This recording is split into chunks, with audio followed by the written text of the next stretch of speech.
No questions, perfect. Trent, what was the team's evaluation of Vance McDonald, and how do you see his role in the wing as Well, I think Vance took a good step forward last year. Came out and did some awful good things at the line of scrimmage, blocking. As he knows, he's got to get more consistent catching the football. But that's something that he continues to work on, and expect good things from him, especially in this offense. Trent, do you see Colin Kaepernick as a starter, or would he have to compete for the job with Kaepernick? Well, I think the good thing is we've got two guys that have gone into games and proven they can play. And Colin's done some awful good things through his career, won some big games for the San Francisco 49ers, and expect him to come back. The main focus right now is health. You know, getting him healthy. He's doing a good job with his rehab, talking to the medical staff. That seems to be going very well. And just look forward to getting him back and getting him working with this coaching staff. Do you expect him to be on the roster for this season? Absolutely, yeah. Trent, what is working with Chip been like so far? Is there anything about his personality that maybe surprised you, as opposed to the perception out there about him? Well, you know, I always say there's perception and there's reality. And the reality is what we deal with every day in the office, and the perception's what everyone else speculates on. But it's been awesome. He's been very easy to work with. We haven't spent a ton of time together because he's been putting the coaching staff together, and I've been involved in draft meetings for the last 17 days. So there hasn't been a lot of overlap, but we've had a lot of good discussions, and look forward to continuing those. Do you sense that he's approaching his second job as head coach in the NFL a lot different than his first time being head coach? I don't know. I didn't work with him in Philly, so I can't answer, you know, how he approached it in Philly. I've known Coach since he was up in Oregon when I used to go up there and scout, and I don't see him any different today than I saw him then. How do you see Carlos Hyde and his style of learning? Well, I think Coach would tell you he's the ideal fit for what Coach wants to do. Very similar to what he did at Ohio State. A big back that runs with power, runs with a little anger. How can you not like that? Doing good. I actually talked to him about 3 days ago. Frank Gore and him were working out down in Miami together, and I think it's coming. You know, he's not game ready yet by any stretch, but all indications are that it's healing very nicely, and look forward to having him full speed as soon as possible. How important is the GM head coach relationship? Does it take a while to develop over time in your mind? It's like a marriage, you know. Yeah, it takes a while. It's like any relationship. It doesn't happen overnight. But all indications are, you know, like I said, I've known Coach since he was at Oregon, and see him no different than the conversations that I used to have with him when we went in and were recruiting his players at Oregon. Hey, Trent, regarding style of play, it seems like teams want to win with that quarterback throwing the ball, but two of the last three Super Bowl champs, Seattle and Denver, have won with defense. Do you think it's true that teams want to win by throwing the ball, and is there a resistance to winning with defense nowadays, do you think? Well, that'd be hard for me to answer on behalf of everybody, but, you know, I've always believed that defenses win and run game wins. You have to be able to stop the run. You have to be able to run the football, and you have to be able to play good defense. You got to get off the field on third down. And if you can get off the field on third down and you're good at stopping the run and you can run the ball effectively, you've got a great chance to win a lot of games in the National Football League. Bruce Allen said yesterday that Robert Griffin was not the other with the Redskins this year. They're going to release him at some point or do something. Is he a guy that you'd be interested in if you end up needing it? Well, you're going to kick the tires of everybody that's available. You know, to say interested or not, you know, there's no competitive advantage to me giving that an answer. But everybody that's available, you're going to kick the tires on. That's the job that we do. Some are going to fit, some aren't going to fit, and no different with this draft class. There's going to be good players that come out of this class that maybe don't fit what we're looking for exactly, but they're going to end up being good players for somebody. And that's the beauty of what we do. It's in the eye of the beholder. There's a belief that he might do well in a Celtic-type system. Just with his skill set. Well, I think if you look at the quarterbacks that coach has had, he hasn't had a bunch of guys that can run. You know, he's had some guys, and he's been able to, put together some pretty good offenses with guys that aren't able to run. You get an extra advantage of having a quarterback that can run. So I think if you talk to any coordinator, they're going to take that as a positive, but it's not a necessity.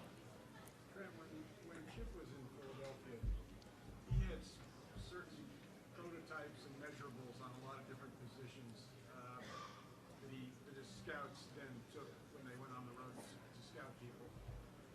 Has there been an impact on you as far as the kind of people you're looking for since you hired him? No, not really, because if you look at what his prototypes are, he's looking for the same thing that we're looking for, big players, guys with size at their position. So that's been an easy, and that's part of, what you're looking for when you go out and hire a head coach. Do you have a philosophy that marriages pretty well? And it was evident early on. And once again, knowing how he liked to build his teams up in Oregon, it was no different. He was looking for big players. That's what we've been doing since Coach Nolan was the head coach of the 49ers, and that philosophy hasn't changed.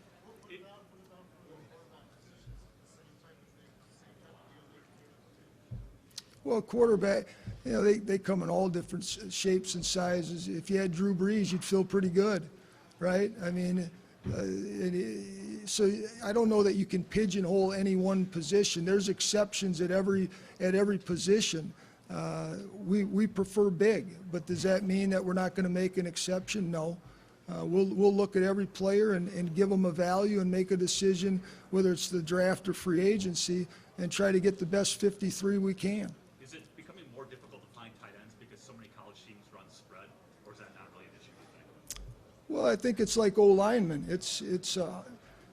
You got to factor in the development. It's going to take them a little longer to develop, especially in the run game, because they're not asked to do it as much. So there's some things that you have to look at differently now than you did, let's say, 10 years ago, because the college game is quite a bit different than the game we play, especially at the line of scrimmage.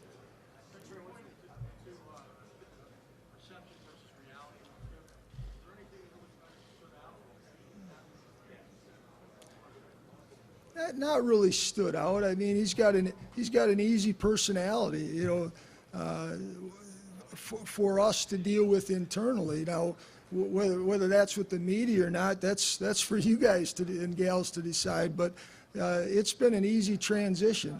We see eye to eye on a lot of things. There's always going to be things that you come across in these types of relationships where you got to work through. But as of right now, as we're trying to put this thing together with free agency and the draft, feel pretty good about how we're communicating and what exactly we're looking for. Trent, what's going on with DeAndre Smelter, and kind of what do you see the future holding for him? Well, DeAndre's getting healthy, and we opened his window this year to practice, that 21-day window, and he did a lot of good things. He's a big athletic guy that can run.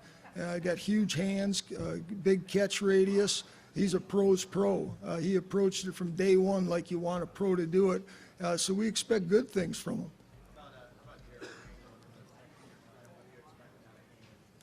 Jarrett, his second year. It was quite a learning experience for him, going from Australian rules football to the National Football League.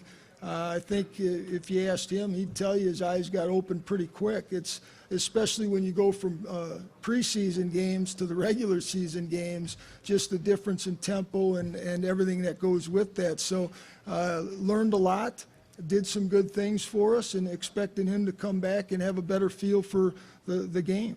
You faced Sam Bradford twice a year, and obviously Chip coached in Philly. What are your thoughts on him? We didn't play them last year, so I haven't studied him in relative to what he did with Coach's offense. But he's a good football player. He made a lot of plays for them. Does a lot of good things, and without without having great working knowledge, because, but once again, I have not studied him in depth. Well, I mean, you formerly played here when he was what's it called? Well, we didn't, we played against him, you know, and when we played against him, thought no differently. He's a good football player. You know, I don't know what else, I mean, he does a lot of things well. He's not a runner, he's a passer, he's a pocket player, and does a lot of good things from the pocket. Smart football player. Trent, is it safe to say you'll be looking at quarterbacks in free agency also to add, or do you feel like you're okay with the veterans that you have on the team? Well, we feel pretty good with the guys we have, but we're always looking. You know, we're always looking, and we're certainly going to scour this draft and the free agent market that's out there. There's obviously not a lot of quarterbacks that make it to free agency, as we know, but we're going to look at every avenue. Trent, I know you mentioned you like size in a quarterback. When you see what Tyrod Taylor was able to do with the Bills, does it make you look at some of these undersized mobile quarterbacks in the draft a little bit different? Yeah, like I said earlier with that question, you know, quarterbacks, all shapes and sizes, right, have had success in this league. We're going to look at every one. We're not going to pigeonhole ourselves and say they got to be 6'3" or taller or 6'4" or taller. They got to be 220 or bigger. We're not going to do that. We're going to look at everybody that's available and put a value on them for what we think their value is for us. Trent, the data that's collected out on the film before you bench press on, in your years of covering this event, have your views on the usefulness of that data changed from one way or the other? Just numbers. You know, we try to take a look at what the numbers are, put on the film, and see if we can find the numbers in their play. If we can't, we're going to lean toward what their play says. If they come here and run a 4-3 and we watch film and it looks like they run a 4-6, we're not going to make them a 4-3 guy on paper. Yeah, we're going to make him a 4-6 guy on paper because that's what he plays to. Have your views always been that way? Always been that way, always will, I think, until someone proves it otherwise. Trent, do you feel like the ship is sailed on that? I'm sorry, I didn't hear you. Quentin Patton, do you expect anything from him? No, I think I mentioned earlier that Quentin did some awfully good things this year. Really stepped up on special teams and became one of our core special teams players. When he got an opportunity, made some plays. I think the big thing for him is consistency, especially in the route trees and getting on the same page within the offense and with the quarterback. And but he's probably the most energetic player I've ever been around. The guy can run nonstop all day long and always comes to compete. So we're expecting him to take another step forward. Two more, please. Trent, there's a lot of quarterbacks at this time of year that are furiously trying to improve their footwork or their mechanics, whether it's for here or for the pro day. But is there really anything a quarterback can do to convince you guys to change your rating based on what you see on film and what your scouts saw in person? Absolutely. I mean, there's so much that goes into that position that you can't see on film. And that's why you got to get the coaches with them, sit down, talk ball, do as much research as you can on them, their work ethic, their preparation habits, their intelligence, everything that goes into it that you can't see. But there's no question that these guys working on their footwork, you watch Peyton Manning, Tom Brady, they're constantly working on it. Drew Brees, they're constantly still at the level they're at, they're still working on it daily. And I think you need to. It's such a big part of that position. Before hiring Chip, did you have any conversations with the Eagles or Howie Roseman on how it was like to work with Chip? No. What? Why didn't you have a conversation? You know, once again, I'm a huge believer in sitting down with somebody and just talking and figuring out if that relationship's going to work or not work.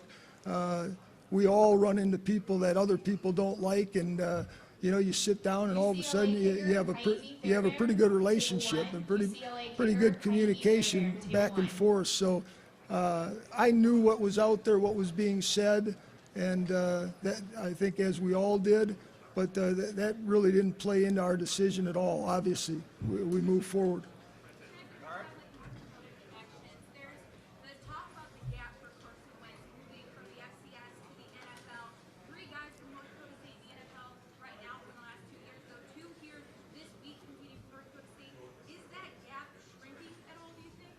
Well, I used to coach there, so, you know, in fact, coached a young man by the name of Phil Hansen years ago when I was a GA there. So they've put out a lot of good football players for a smaller, for a lower level of play. That conference has. So certainly there's a learning curve that they all go through, but I don't think it's as drastic as some may. I think they've played at a high level. They've won 5 national championships in a row. Carson was a part of 4 of those. He's a good football player. He's got the stature you're looking for. He's got the intelligence you're looking for. There's so many positives to draw from. Now, how soon, how ready is he going to be when he gets to the league? I think there will be a learning curve, but there is for everybody at that position. All right, thanks, Trent.